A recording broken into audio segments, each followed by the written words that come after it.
अर्पित गुप्ता जी। राधे राधे महाराज जी। महाराज जी आपके चरणों में कोटि कोटि प्रणाम। महाराज जी, भक्ति और मुक्ति में भक्ति को प्रधान माना जाता है, तो मन का भक्ति करके मुक्ति की चाह रखना उचित है? भक्ति सर्वसमर्थ है, मोक्ष भी प्रदान कर देगी और प्रेम भी प्रदान कर देगी, जो चाहोगे। तो पहले भक्ति का स्वाद आवे, फिर बताना कि मोक्ष चाहिए कि नहीं, किसका फिर। हाँ भाई, जैसे स्थिति है ना, तो स्थिति में जब भक्ति के पहुंचे तो वहाँ धर्म न अर्थ न काम रुचि, गति न चहो निर्वाण, जन्म जन्म रति राम पद, यह वरदान न आन। वो स्थिति है जिसमें न धर्म न अर्थ न काम न मोक्ष। जैसे श्रीमद् राधा सुधा निधि में लिखा है, धर्माद्यर्थ चतुष्टयम विजयताम किम तद्वृथा वार्तया। बोले धर्म अर्थ काम मोक्ष की वार्ता बेकार की मेरे सामने क्यों करते हो? क्योंकि वो प्रियालाल के प्रेम में डूबे हुए हैं।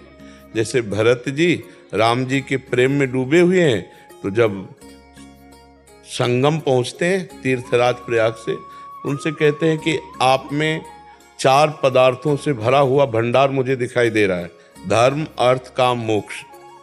और मैं सूर्यवंश में प्रकट हुआ हूं जहां ऐसा करना निषेध है।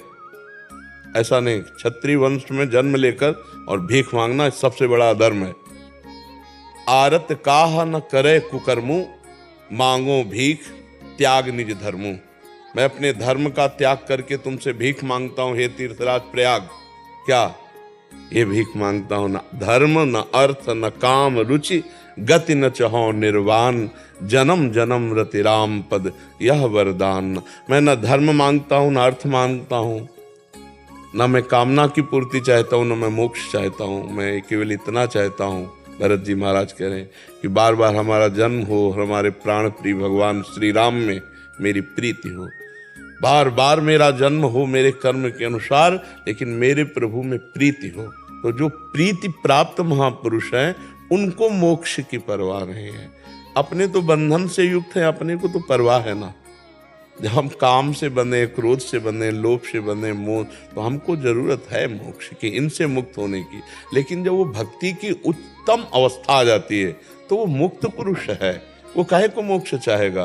वो तो प्रेम में दीवाना है, उसको तो कोटि कोटि बंधन भी मुक्त ही लगते हैं, कोटि कोटि बंधन भी मोक्ष ही लगते हैं। जो प्रेमी जन होते हैं उनको प्रेम जनित पीड़ा दी जाए तो वो उसे अपना सौभाग्य समझते हैं। जैसे पपीहा पी पी पुकार रहा था और मेघ गर्जना करके ओले बरसा रहा था, तो दूसरे पक्षी ने कहा, देख तुझे क्या मिला, पी पी पी पी पुकार रहा है, तेरा प्रीतम मेघ स्वाति का बूंद न देकर ओले बरसा रहा है और गर्जना कर रहा है, तो तुझे अपने प्रीतम में दोष नहीं दिखाई दे रहा, क्यों तुझे डांट रहा है और पत्थर मार रहा है? तो बोले तुम प्रेमी नहीं हो इसलिए तुम्हें दोष दिखाए। मुझे लग रहा है कि मेरा प्रीतम ये जो गर्जना कर रहा है ना, ये मेरे प्रेम की विजय की गर्जना कर रहा है। और जो ओले स्पर्श हो रहे हैं ना, मुझे लग रहा है मेरा प्रीतम मेरा आलिंगन कर रहा है। तुझे ओले पीड़ा दे रहे, लेकिन प्रेमी चातक कह रहा है कि मुझे लग रहा है कि मेरा आलिंगन कर रहा है। तो प्रेमी कभी बंधन से मुक्त होना नहीं चाहता।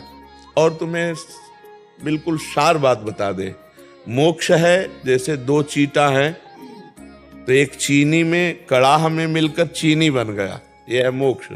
और एक चींटा है दाने में लग कर के आनंद ले रहा है। तो तुम निर्णय करके बताओ, इन 2 चींटे में सौभाग्यशाली कौन चींटा है?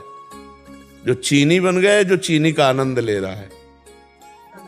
हाँ, जो चीनी का स्वाद ले रहा है वो चीता ज्यादा सौभाग्यशाली, वो तो उसी में चीनी बन गया। तो चीनी बन गया अर्थात ब्रह्मविद ब्रह्म ही भवति। और एक है ब्रह्म का आनंद ले रहा है, ब्रह्मानंद ले रहा है, भगवदानंद ले रहा है। इसलिए प्रेमी जनों ने मोक्ष स्वीकार नहीं किया। प्रेमी हम और तुम ये स्वीकार करते हैं। और जब गाढ़ प्रेम हो जाता है तो हम खो जाता है, केवल तुम ही तुम रहते हो। प्रेमी की जो स्थिति होती है और जो मोक्ष है उसमें लीन हो जाना है। तरंग समुद्र में लीन हो गया, अस्तित्व ही खत्म हो गया। तो इसलिए हमारे महाप्रभु हरिवंश महाप्रभु कहते हैं, विभेमी कैवल्यता, मोक्ष से मुझे भय लगता है, इसकी तो वार्ता मत करो, क्योंकि मेरी प्रियाजू मेरे से छूट जाएंगी। मेरी प्रिया जो छूट जाए ऐसे मुझे मोक्ष को नहीं चाहिए, मेरे प्रिया जो चाहिए, मुझे प्रिया ला। और जब प्रेम होता है ना तो प्रेम एक मस्ती होती है प्रेम में।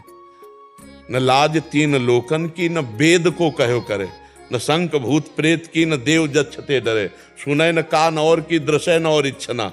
प्रेमी एक अलबेली स्थिति होती है, किसी भी तरह की कोई परवाह नहीं, न मोक्ष की न लोक निंदा की, और अपने प्यारे की प्रीति में अपने को बलिदान कर दे, ये उनका है।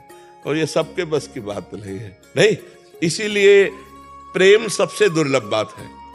प्रेम तो कुछ नहीं चाहता, पानी है इसमें, पानी पीना मना है, मुंह में लगाना, क्योंकि डायलिसिस के लिए पानी मना है, तो बहुत थोड़ा थोड़ा वाणी से बोलने पर प्यास लगती है, तो ये गीला करके पानी से ऐसा रखा, ऐसे कर लेते हैं कि सुबह से बोलना शुरू होता है 4:15 बजे से। जी, इनकी दृष्टि गई तो सोच रहे हो कि कोई जी दृष्टि गई थी सुबह वीडियो में। आप जब वीडियो देख रहा था सुबह में, तो मैंने भी देखा था, बार बार आप कर रहे थे, तो आप थोड़ा सा इससे आपने स्पष्ट कर दिया। हाँ, वो पानी इसमें गीला करके पानी से रखा जाता है। अब हमें प्यास लगती है, और पानी हमको जैसे कभी पीने को भी हुआ तो एक छोटा सा पात्र है इतना बड़ा, उसमें दिया जाता है। अब इतना बड़े शरीर में और पानी की प्यास ये है, ये पात्र है जिससे पानी दिया जाता है हमें पीने के लिए। एक के बाद दूसरे में लोग हाथ रोकने लगते हैं, और जब तीसरा मांगते हैं तो ये लोग मना कर देते हैं। तो अब उसके लिए कपड़ा रखा है पानी का गीला, ऐसे कर लिए तो जो बोलने से प्यास लगती थोड़ी तसल्ली होती है। तो इसलिए जैसे एक दो की दृष्टि गई कि कौन सा इसमें मतलब क्या है इसमें, तो इसमें पाली है इसलिए। जी। नीलम चावला जी, राधे राधे। गुरुदेव आपके चरणों में सादर प्रणाम। महाराज जी, मैं अपने परिवार सहित लगभग 2 वर्ष से सत्संग सुनती आ रही हूँ, और प्रभावित होकर मैं अपने पति के साथ हर 2-2.5 महीने में यहाँ आकर आपके दर्शन और सत्संग। मेरा प्रश्न है कि सत्संग सुनते और अमल करते रहने के अभ्यास से ग्रस्त में होते हुए विरक्त भाव से इतना भर जाती हूँ कि सब कुछ छोड़ के नहीं, वही हम कह रहे थे, छोड़ने की लेज। लेकिन कभी कभी कुछ स्थिति परिस्थिति आने पर मन परेशान हो जाता है, डोल जाती हूँ। क्या करूँ? आप मुझे समाधान दीजिए कि ताकि ग्रस्त में रहकर विरक्त भाव से रहने की आदत हो। विरक्त ये केवल दिमागी बात है, हमारी बात। हमसे बड़ा गृहस्थ कौन होगा? आप विरक्त देख रहे हैं, एक गृहस्थ के 4-5 लड़के होते हैं, हमारे 400-500 लड़के हैं, 400-500। और तुम अपने बच्चे को जैसा प्यार करते हो उससे लाख गुना बढ़कर हम प्यार करते हैं, क्योंकि ये अपने माता पिता परिवार को छोड़कर आए हैं। तुम केवल शरीर संबंधी ही प्यार कर सकते हो, और हम शरीर और परमार्थ दोनों प्यार करते हैं। अच्छा, आपको कितने की जिम्मेवारी होगी? ये तो केवल बच्चे हैं, और भी तो है ना। हर व्यवस्था भागवती की है। तो अगर हम कहें कि गृहस्थी हमें ऊबने वाली बात लगती है, तो आप फिर ये सोचो कि इतना बड़ा परिकर, और सुबह हम रात्रि के 12 बजे उठते हैं और अपनी दिनचर्या करके 2 बजे रोड में आ जाते हैं, और तब से अभी तक व्यवहार ही तो चल रहा है। आप लोगों से मिलना, आप लोगों से प्रश्न उत्तर करना, यही तो चल रहा है ना। ऊबना नहीं होता है, तो कभी कभी कोई बात ऐसी हो जाती है कि उसमें मन दुखी होता है कि हम उधर के भी नहीं रह रहे और इधर के भी पूरे कोई खुश, मतलब दुनिया में भी कोई खुश नहीं होता, और हम पूरे भगवान की तरफ भी नहीं। क्यों पूरे भगवान की तरफ क्यों नहीं है? भगवान की तरफ जाने के लिए कोई कपड़ा बदलना या कोई मतलब व्यवस्था छोड़ना, ऐसा बिल्कुल नहीं है। सब दिमागी स्तर छोड़ दीजिए। रुपया, पैसा, भोग सामग्री, यही दिमाग में छाया है ना, तो इसी को पाखंड कहते हैं। चाहे लाल पहन लो, चाहे पीले पहन लो, चाहे काले पहन लो, चाहे जो पहन लो, और सलवार कुर्ता में हो, पैंट शर्ट में, और भगवान से प्रीति करते हो, परिवार को भगवान का जनमान का सेवा करते हो, बढ़िया संत हो। हम संत हो करके जो संत की बात हो हम आपको बता रहे हैं। अगर भगवान से प्रीति नहीं तो कुछ नहीं, और भगवान से प्रीति है तो विभीषण जी सादी वर्दी में है, कोई पोशाक उनकी संत वेश नहीं, और भगवान कह रहे तुम सारी के संत प्रिय मोरे, धरऊं देह नहीं आन निहोरे। तुम्हारे जैसे संतों के लिए मैं अवतार धारण करता हूं, भगवान कहते हैं। और विभीषण जी रावण के भाई हैं और राजमंत्री पद पर हैं, और उसी पोशाक से आए हैं। पोशाक नहीं है, और पोशाक धारण करता कालनेमी, और हनुमान जी पूंछ में लपेट करके उसको मार डालते हैं। कालने में धारण करता है पोशाक साधु वेश की। अगर साधु वेश है और उद्देश्य ठीक नहीं है तो फिर वो पाखंड ही तो हुआ। तो ये जो लोगों के मन में एक बैठा है कि हम घर बार छोड़ देंगे कहीं चले, क्या जानते, बस बात केवल बदली है। हमारा सब कुछ प्रभु का है, हम सहित।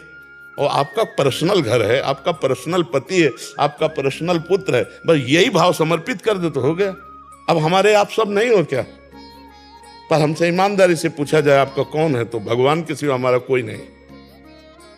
आप सब भगवान के प्रेरित होकर के यहाँ आए, हम भगवान के जन है, तो हम आपको प्यार कर रहे हैं। और गृहस्थी में केवल ये मान लिया जाता है मेरी पत्नी मेरा पुत्र, बस एक घेरा बना लिया गया, इसलिए वो बंध गया।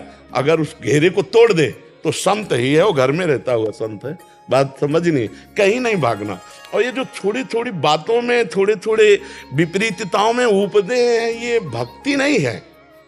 भक्ति भारी से भारी परिस्थिति में नहीं उठती। हर बात सहूंगा और जिंदगी में किसी से क्या, आपसे भी शिकायत नहीं करूंगा। और पूरा जीवन कष्ट में, लेकिन हर बात में हर स्थिति में मुस्कुराना सीखा है। आपका दिया हुआ दुख मेरे लिए सुख से भी बढ़कर है। बस मस्ती मृत्यु का दुख है, लेकिन मस्ती है। हाँ, यही भगवान से प्राप्त किया है, यही भगवान के चरणों से प्राप्त किया है कि हर परिस्थिति में मुस्कुराना, हर परिस्थिति में आपकी जय बोलेंगे। मरने जा रहे होंगे तो भी बोलेंगे आपकी जय, और फिर प्राण त्यागेंगे। मस्त रहना। ये छोटी मोटी बातें, छोटे मोटे दुख, छोटी मोटी घबराहट की बातें आई, हमारी भक्ति क्षीण हो रही, हमारा भाव बिगड़ रहा है। अब ये मस्ती नहीं आई। जब मस्ती आए, हर दुखों को रौंदते हुए अपने प्यारे की तरफ बढ़े, उसी को मस्ती कहते हैं ना। हाँ बिल्कुल, मस्त रहो। ये मनुष्य जीवन हाय हाय करने के लिए नहीं मिला, बहुत मस्त होने के लिए मिला। मस्ती का राज है उस सच्चिदानंद में स्थित होकर के मस्त रहना, उस सच्चिदानंद में ही आनंदित रहना, हर परिस्थिति में आनंदित रहना। ये गंदे नशा करने वाले, गंदी बातें करने वाले, गंदे आहार करने वाले, ये मस्त थोड़ी होते। ना ना ना, मस्त तो होते जो भगवान में अपना चित्त जोड़ते। देखो हनुमान जी की मस्ती को देखो, विभीषण जी की मस्ती को देखो, ध्रुव जी की मस्ती को देखो, प्रहलाद जी के विष पी गई मीरा जी, मस्ती देखो, पूरा रात भर नाचती रही मेरे गिरधर गोपाल। ये मस्ती जहां विष हलाहल भी अमृत हो जाता है। प्रहलाद जी को क्या क्या कष्ट नहीं दिया गया, आप पढ़ के देखो। 5 वर्ष का बालक मस्त है, ध्रुव जी मस्त है। जो भगवान से जुड़े वो मस्त हैं, जो माया से जुड़े वो मस्त नहीं हैं। वो तो चिंता, शोक, भय, उद्विग्न, विषाद, इसमें फंसे हुए हैं। मस्त वही है जो भगवान से जुड़े। हर बात को भगवान से जोड़ दो कि अगर भगवान की मेरी इच्छा ना होती तो ये दुख क्यों आता, ये विपत्ति क्यों आती। और जब मेरे भगवान मुझे दुख देना चाहते तो मैं सुख क्यों चाहूं। हम भगवान से प्यार करते हैं तो आपका दिया हुआ दुख करोड़ों सुख से भी बढ़कर हमारे लिए है। तब मस्ती आती है, तब मस्ती आती है। महाराज जी, मैं स्वयं का भजन स्वयं सुनता था। इसके बाद महाराज जी 10 साल से मेरा बंद हो गया और भजन बहुत कम हो गया महाराज। ये तो भजन सिद्धों का चलता है, साधकों को चलाना पड़ता है ना, तो अब चलाओ उनके। हाँ तो चलाओ, अब फिर चलाओ। कोई गलती हो गई हो महाराज जी, उसका कोई उपाय बताइए। सिद्ध बाबा की कृपा हुई थी। नहीं, आप ये बताओ, आपको किसी संत महात्मा के प्रति दोष दर्शन हुआ क्या? महाराज जी नहीं, मैं तो नहीं करता, नहीं करता। सिद्ध बाबा की अरदास न करता हूँ और उन्हीं की कृपा हुई थी मेरे पर। अगर स्वाभाविक भजन में जो प्रवृत्ति में अरुचि होती है, उसके 2 कारण होते हैं। या किसी वैष्णव संत महात्मा का अपराध बन गया, और या फिर अभक्ष पदार्थ कोई भोजन जो, तो फिर किसी महात्मा का अपराध अगर बन गया हो तो आप देखो कई तरह का अपराध होता है। जैसे दोष दर्शन कर लेना, उनकी निंदा कर लेना, उनके प्रति लघु भाव आ जाना, तो फिर इस पर लघु भाव तो आया। हाँ, तो उन्हीं को मानसिक प्रणाम करो जिनके प्रति आया हो, और आज से फिर फ्री हो जाओ, हल्के हो जाओ। यहाँ आए हो 18 घंटे भजन। हाँ, चुपचाप आप कहो मत, अहंकार आ जाएगा। बहुत डर, जैसे नहीं भेड़िया आ जाएगा बच्चों को लेके थे, ऐसे अहंकार आ जाएगा। मैं 18 घंटे भजन करता हूँ, ऐसा अहंकार आ जाएगा, और ये आ जाएगा तो चाट जाएगा भजन। घर से क्या महाराज जी से एकांत वार्ता करूंगा तो मेरी व्यवस्था बनाई। हाँ, हो गई व्यवस्था, तुम अब कुछ कहने की जरूरत नहीं। जाओ और जो संत भगवान के प्रति दोष दर्शन हुआ उन्हें मानसिक प्रणाम कर लो, और फिर भजन में लगो। आज आप खुद देखोगे आपका अंदर का चैप्टर बदल जाएगा। आप जाइए, आप भजन में लगे।